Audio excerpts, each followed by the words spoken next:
yang ada pada tiap-tiap masjid, terkhusus mungkin di sini ada perayaan Maulid, Isra Mi'rajkah, Nuzul Qur'ankah, ataupun yang lain itu. Saya rasa bertentangan dengan Al-Maidah ayat 3. Karena di sini Allah katakan, pada hari ini telah aku sempurnakan agamamu untukmu. Ayat ini menerangkan seluruh ayat telah turun kepada Rasulullah.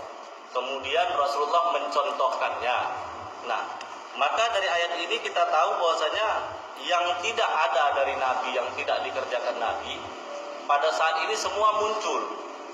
Bukankah ini bid'ah? Makanya saya anggap bahwasanya Al-Maidah ini telah sempurna, jadi tidak perlu lagi amalan-amalan yang di luar Rasul. Ya. Di situ dikatakan agama sudah sempurna. Pertama, kita sepakat nggak dalil kita Quran dan hadis? Sepakat. Quran satu, yang kedua hadis. Ya udah. Nah, hadis itu apa? Hadis itu sesuatu yang disandarkan kepada Nabi. Jadi jangan nanti ketika kita sudah sepakat hadis itu sesuatu yang disandarkan kepada Nabi, ya, lalu di lain waktu nanti berbahasa kapan Nabi nyontohkan. Kita sudah sepakat hadis itu sesuatu yang disandarkan kepada Nabi. Berarti kan boleh jadi perkataan Nabi, boleh jadi perbuatan Nabi. Kita ambil dua ini aja lah, nggak usah lagi yang lain. Dua inilah kita ambil dulu. Kalau Nabi tak buat dan Nabi ternyata berkata tentang itu, maka menjadi sunnah dari perkataan Nabi, bukan dari perbuatan Nabi. Andai kata pun Nabi tak buat dan Nabi tak mengatakan, kita masih ada satu dalil lagi. Apa itu? Al-Quran. Dan ini menjadi rujukan yang pertama. Makanya dalam dialog kita yang lalu tentang masalah kenduri kematian, kita kan udah sepakat tidak boleh menentang Rasul, tidak boleh menentang Allah. Tentang masalah keluarga orang yang meninggal, siapa itu namanya, keluarga Ja'far yang meninggal. Apa kata Nabi? Berdasarkan sunnah, Nabi menyuruh sahabat membuatkan makanan untuk keluarga Ja'far. Ini nggak boleh kita tentang. Cuman kan dalil kita kan Quran satu, hadis satu. Nah, yang dari Quran mana? Kan ini yang saya katakan, orang yang menafkahkan hartanya dengan waktu lapang dan sempit. Ya. Sedari Al-Quran dibolehkan ini bersedekah. Dari hadis dianjurkan, ya, jiran tetangga untuk bersedekah, dianjur. Kalau dari sini dibolehkan. Jadi inilah Ustaz, kalau mau kita kaitkan dengan hadis yang dari Aisyah, man ahdasa fi amrina. Nah, justru karena itu, makanya memahami hadis itu, man ahdasa, siapa yang telah mengada-ngada, ya kan? Yang telah mengada-ngada fi amrina. Itu kalau mau dibedah khusus, nanti kita cari waktunya. Ahdas dengan af'al itu beda. Yang Nabi bilang yang ahdas, bukan man af'al. Yang kedua kata fi amrina, berarti keluar yang bukan amrina. Yang ketiga malaisa minhu, sesuatu yang enggak ada darinya, kan gitu. Baru itu ditolak. Jadi siapa yang mengada-ngada dalam agama ini yang enggak ada darinya, itu ditolak. Apa yang mau dibahas? Mau bahas orang baca Yasin di tempat duka. Yasin itu yang dibaca itu ada enggak dari agama? Dari agama. Ada. Maka kalau ada berarti enggak ditolak. Yang ditolak yang enggak ada dari agama. Kan begitu. Ini fokus pertanyaannya kemana ini sebenarnya? Ke agama. Kita tadi kan sepakat agama telah sempurna. Oke, kita arahkan ke sana. Jadi supaya lebih jelas, kata sempurna itu ada di dalam surah Al-Maidah ayat 3. Pada hari ini telah kesempurnakan agamamu untukmu. Saya bertanya sekarang, sempurna yang dimaksud apakah sempurna apa adanya? Ini sempurna apa adanya? Atau sempurna sebagai contoh? Coba pilih. Yang pertama Ustaz, Sempurna apa? adanya. Sempurna apa adanya. Oke. Nah, berarti setelah turun ayat ini sempurna lah sudah kan? Habis. Habis. Sempurna semua. Saya tanya, mana duluan turun ayat wa tammat kalimatu rabbika dan al yauma akmaltu lakum. Wa tammat kalimatu rabbika. Telah tamat kalimat Tuhan. Kan ada ayatnya. Ada kan? Dapat telah sempurna kalimat Tuhan. Ayat itu dengan pada hari ini kusempurnakan. Mana duluan turun? Saya nggak jawab.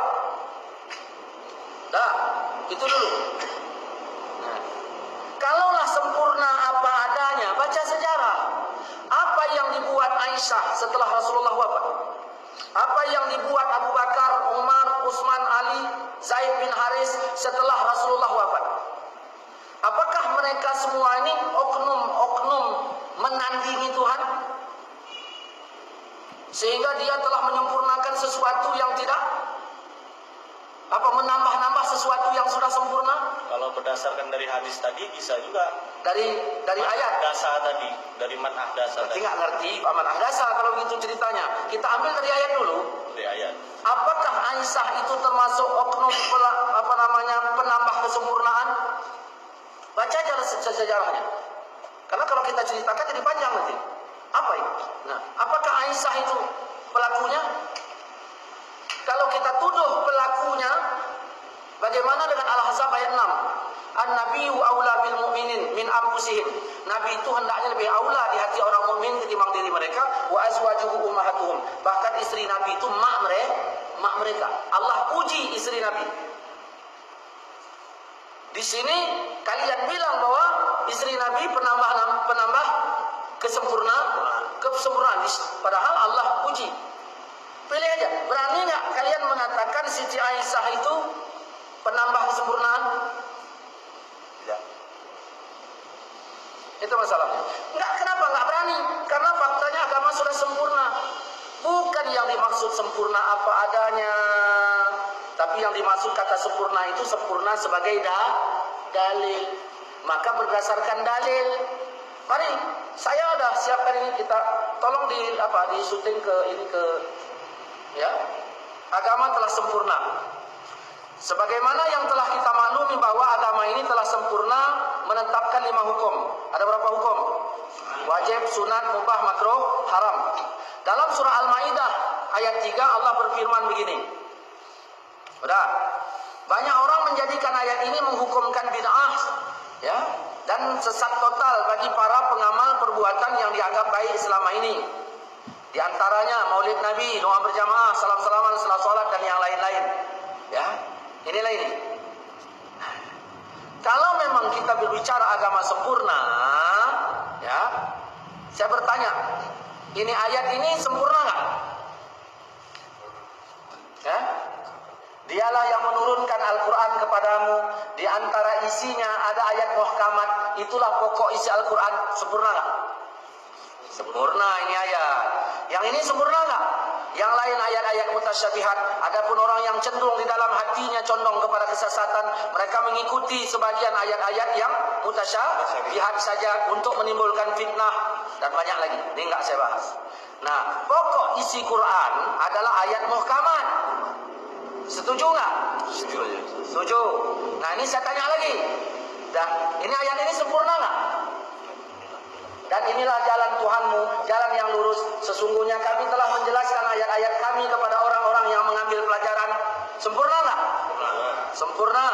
Nah, ini 4 poin. Ayat ini ada 4 poin yang dapat kita ambil. Pertama, disebut kata al-yauma, pada hari ini. Yang kedua, agama sudah sempurna. Yang ketiga, nikmat sudah cukup. Islam diridhoi sebagai agama Nabi Muhammad. Secara keseluruhan, pada hari ini Allah sempurnakan agama Rasulullah. Pada hari ini Allah cukupkan nikmat untuk Rasul. Pada hari ini Allah ridhoi agama Rasulullah. Jelas nggak? Jelas. Ya. Apakah tidak boleh bermaksud lain? Apakah tidak boleh bermaksud lain? Hari ini telah sempurna, baca ini. Apakah ayat ini ayat yang terakhir? Kalau ada lagi, berarti belum sempurna. Apakah gitu maksud pemahamannya? Ini ayat yang terakhir ini. Baca kitab tafsir-tafsir, ini dia. Ini dia. Kita tengok lagi nih. Hari ini nikmat sudah cukup. Apakah Nabi wafat setelah hari itu? Kalau belum, berarti masih memerlukan nikmat tambahan untuk kelangsungan hidup beliau. Apakah begitu cara memahaminya? Hari ini Islam diridhoi sebagai agama Nabi. Apakah sebelum-sebelumnya keislaman Rasulullah tidak diridhoi? Apakah begitu cara memahaminya? Apakah begitu maksudnya? Karena harus mengambil yang jelas-jelas saja. Islam sudah sempurna. Kita tahu landasan kita yang paling utama adalah Quran dan hadis. Apakah setelah itu tidak ada lagi yang turun? Atau amanah Rasul? Kalau ada diambil juga sebagai dalil, maka termasuk penambahan yang sudah sempurna. Nih, tengok ini. Mana duluan ayat itu turun ketimbang ini?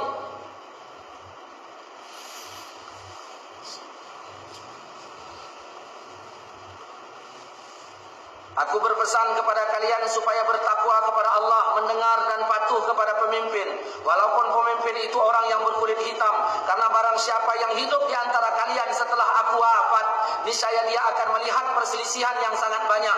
Pada saat itu hendaklah kalian mengikuti sunnahku dan sunnah khalifah yang telah mendapat petunjuk dan cerdik pandai.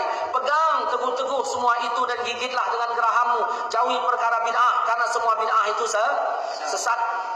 Dalam hadis ini Rasulullah telah wafat, kita diperintahkan mengikuti sahabat. Kapankah sunnah sahabat itu? Kapan sunnah sahabat? Tadi kan patokannya ketika ayat itu turun udah sempurna, nggak boleh ditambah-tambah lagi. Ternyata Nabi bilang ikuti sunnah sahabat. Bagaimana? Masa Rasul tarawih hanya 3 malam di masjid.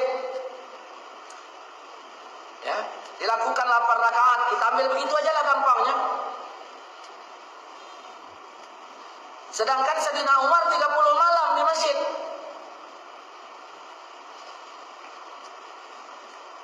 Apakah Sayyidina Umar menambah-nambahi? Adakah Nabi bilang kau tambahi 27 malam? Nah, Majelis Tarjih Muhammadiyah melakukan salat tarawih 8 rakaat di masjid. Malamnya 30 malam, nambah juga itu. Pernah Nabi bilang kau tambahi 27 malam lagi? Tidak. Apakah dia telah menambah-nambahi kesempurnaan? Banyak masalah kalau mau diangkat. Kita lanjutkan masalah sempurna. Al-Quran sudah sempurna. Nah, ini yang nggak saya bahas ya di sini. Perintah sempurna, larangan sempurna, janji pahala telah sempurna, janji dosa juga telah sempurna. Ini sekarang. Ini kita lihat di sini hadis dari Mu'az bin Jabal bahwasanya Rasulullah ketika mengutusnya ke wilayah Yaman, beliau bertanya kepadanya, bagaimanakah kamu memutuskan perkara yang diajukan kepadamu? Jawab Mu'az apa? Saya akan memutuskan dengan Al-Quran. Rasul bertanya lagi, kalau tidak kau temukan dalam Al-Quran bagaimana? Jawab Mu'az dengan sunnah. Rasul tanya lagi, kalau nggak ada dalam Quran dan sunnah bagaimana? Aku mencurahkan pikiranku tanpa ragu sedikit pun. Mendengar jawaban itu, Rasul meletakkan tangan ke dadanya seraya berkata, segala puji bagi Allah yang telah memberikan taufik kepada utusan Rasulullah hingga menyenangkan hati Rasulullah. Tengok ini. Nabi menyuruh ke Yaman, tugasnya berdakwah, memutuskan perkara hukum Allah. Beliau berijtihad, mendahulukan Quran, kemudian sunnah. Beliau berijtihad bila tidak ada hukum yang ditanyakan itu dalam Quran dan sunnah. Nabi setuju, senang atas ijtihad Muaz hingga Nabi mengusap dada beliau dan mendoakannya. Nabi tidak melarang Muaz berijtihad dan Nabi juga tidak membid'ahkan ijtihadnya.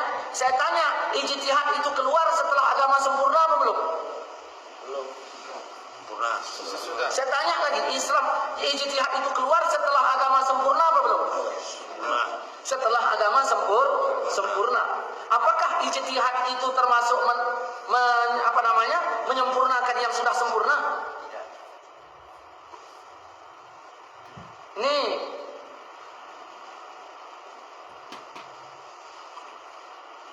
ini menunjukkan bahwa perkataan Wahabi, ya, perkataan kalian-kalian, setiap yang tidak dicontohkan Rasulullah itu adalah bid'ah, sangat tidak sesuai dengan sunnah Rasul. Artinya pendefinisian bid'ah fi'lun ma lam yu'had fi asri Rasul, perbuatan yang enggak dicontohkan di zaman Nabi itu tidak sesuai. Jadi kalau sudah acuan yang enggak sesuai, bagaimana lagi mau dikait-kaitkan? Perlu dipahami adalah amanah Rasulullah kepada Muaz ini jauh, ya. Dalam nggak usah kita bahas yang sini, payah. Nah. Ini lagi kita tengok. Apabila seorang ahli hukum memutuskan hukum dengan hasil ijtihadnya dan ternyata tepat ijtihadnya, maka baginya pahala berapa? Dua. Nah, apabila memutuskan hukum dengan hasil ijtihadnya ternyata keliru, maka baginya berapa? Satu. Mungkin kalian bilang bukan, langsung bid'ah dalalah. Enggak begitu. Maka bertanyalah kamu kepada orang yang punya ilmu jika kamu tidak mengetahui. Siapakah yang dimaksud dalam ayat ini? Ya. Panjang kalau dibahas. Cukuplah dulu, nanti kita sambung lagi malam Rabu depan.